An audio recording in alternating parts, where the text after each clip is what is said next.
যুদ্ধ হলে ইতিহাসের সর্বোচ্চ ধ্বংসলীলা দেখবে বিশ্ব। যুক্তরাষ্ট্র যদি তার এশীয় প্রশান্ত মহাসাগরীয় অঞ্চলের মিত্র দক্ষিণ কোরিয়া এবং জাপানকে সঙ্গে নিয়ে উত্তর কোরিয়ার উপর চড়াও হয়, তাতেও যুদ্ধ জয় অনেকটাই অসম্ভব। এমনকি মনে করা হচ্ছে, যুদ্ধ যদি শুরু হয়েই যায়, মানব ইতিহাসে অস্ত্রের সর্বোচ্চ প্রয়োগের পাশাপাশি বিপুল ধ্বংসলীলা দেখবে বিশ্ব। তাতে যে শুধু উত্তর কোরিয়াই ক্ষতিগ্রস্ত হবে তা নয়, সমানভাবে ক্ষতির শিকার হবে যুক্তরাষ্ট্র এবং তার মিত্ররাও। কারণ হিসেবে বলা হচ্ছে, এ অঞ্চলে অবলীলায় পারমাণবিক অস্ত্রের ব্যবহার করতে পারবে না যুক্তরাষ্ট্র। কেননা উত্তর কোরিয়ায় পরমাণু বোমা ব্যবহার করলে সমানভাবে ক্ষতির শিকার হবে যুক্তরাষ্ট্রের দীর্ঘদিনের বন্ধুরাষ্ট্র দক্ষিণ কোরিয়া এবং বিশ্বের অন্যতম সুপার পাওয়ার চীন। কিন্তু সেই ঝুঁকি নেই উত্তর কোরিয়ার সামনে। অবশ্য এরই মধ্যে বিকল্পও চিন্তা করে রেখেছে মার্কিনিরা।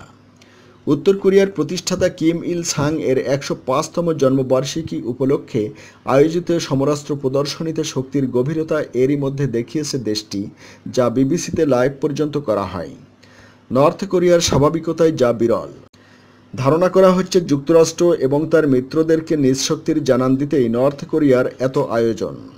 দেশটির হাতে রয়েছে সাবমেরিন থেকে উৎক্ষেপণযোগ্য ব্যালিস্টিক মিসাইল, যা কিনা বিশ্বের যে কোনো জায়গায় লক্ষ্যবস্তুকে টার্গেট করতে সক্ষম।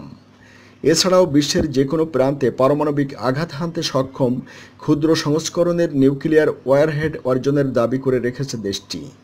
তাই মার্কিনীদের আশঙ্কাও কিন্তু কম নয়।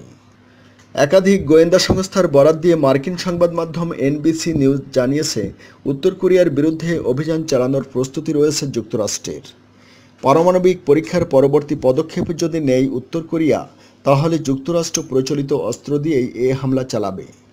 পূর্ব প্রস্তুতি হিসেবে গত সোমবার উত্তর কোরিয়ার জলসীমা অভিমুখে যুদ্ধবিমান, ক্ষেপণাস্ত্র ও ক্ষেপণাস্ত্র বিধ্বংসী ব্যবস্থা সম্পন্ন নৌবহর পাঠায় যুক্তরাষ্ট্র। জাপানি যুদ্ধজাহাজও এই বহরের সঙ্গে যোগ দেবে, এমন ঘোষণাও এসেছে। এর মধ্যেই মার্কিন ভাইস প্রেসিডেন্ট মাইক পেন্স প্রথমবারের মতো এশিয়া সফরে রবিবার দক্ষিণ কোরিয়ায় এসেছেন।